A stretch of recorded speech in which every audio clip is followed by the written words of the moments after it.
we are back out at Klein Butte today. We're going to do some riding. This OHV is in between, I guess, Sisters, Bend, and Redmond. It's a pretty good spot to ride most of the year, but before we get into any of that stuff, just want to talk about some of the gear that I use while I'm riding. This is mostly for people who are just getting into riding or thinking about getting into riding. It can be kind of daunting trying to figure out what you need to get. So I'll go through some of the absolute necessities for gear that you need to get, and then some of the stuff that I always use that I would recommend. First, number one, let's just go through the basics, absolute necessities. Helmet. I'm not going to really go through any brands or any recommendations on what exactly I would buy, but just this is some of my gear. So I've got helmet, goggles, absolute necessity.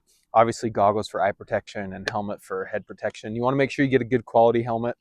They last for a long time as long as you don't take any major spills. So get yourself a good helmet. Gloves. If you hit the dirt, your hands are somewhat protected.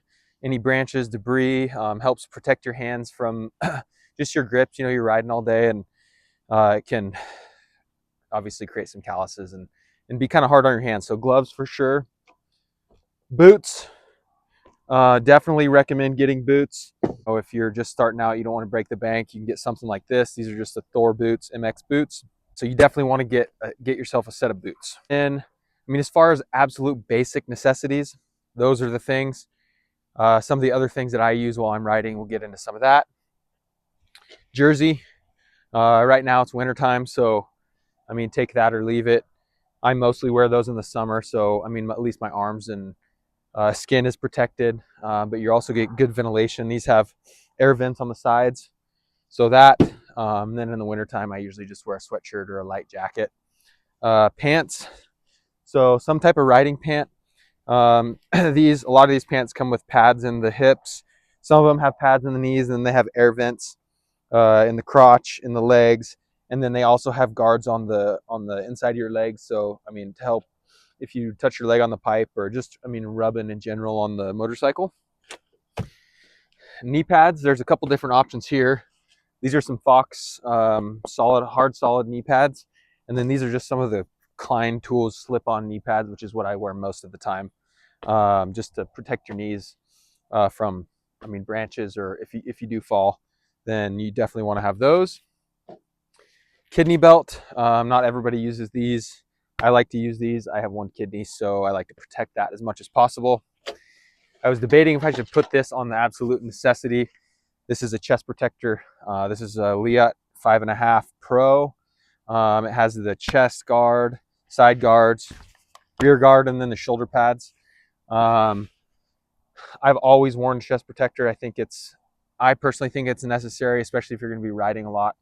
This thing has saved my bacon more than one time, so definitely recommend getting a chest protector. And then a pack. This is the Climb Knack pack. It's actually a snowmobiling pack, but I use it because it's got a toolkit. It's got a bunch of different pockets for stuff. It has a built-in camelback, so you can carry water with you, and yeah, any other necessities that you might need while you're on the trail, snacks or anything like that. And then this was another item that I was debating whether or not to include this on the absolute necessity list. This is a Garmin InReach. It's a sat phone. So you buy the sat phone and then you pay, I think it's like 12 bucks a month for the subscription service. It has mapping on it, which I don't really use. You have the ability to text. You can't make phone calls with it, but you can text with it. So if you need to send a message to somebody while you're out of service, you can do that. And then the most important thing on this is the SOS button. So whether you're in service or not, you can hit that button if you get yourself into trouble, and it'll call emergency services for you, whether that be search and rescue, fire. So yes, I take this with me everywhere I go, whether I'm riding by myself or with a group. You know, you get into places where there's not a lot of people, and this just gives you peace of mind. So I've had to use this before, not for an injury or really emergency. I fouled a spark plug and I just had to let my wife know, hey, I'm going to be running late. I broke down. So definitely a good thing to have. Other thing I always carry with me is my phone. I've got a handlebar mount on my bike, and I use Onyx Hunt and Onyx Off-Road, the offline mapping tools, especially when you're in a new OHV area that you haven't ridden in before. It's handy to know exactly where you're at. You can track your track, like where you start, follows you the whole time, and then you can get back if you need to. It shows you a current location at all times, and it's just a good way to help you explore and figure out where you're going. A bike. Today I'm out on the CRF 250F, which I'm going to get into another video on bike recommendations, but this is a great beginner bike. I've had a bunch of different bikes, and this is what I'm riding right now. With some modifications, it can be an amazing trail bike.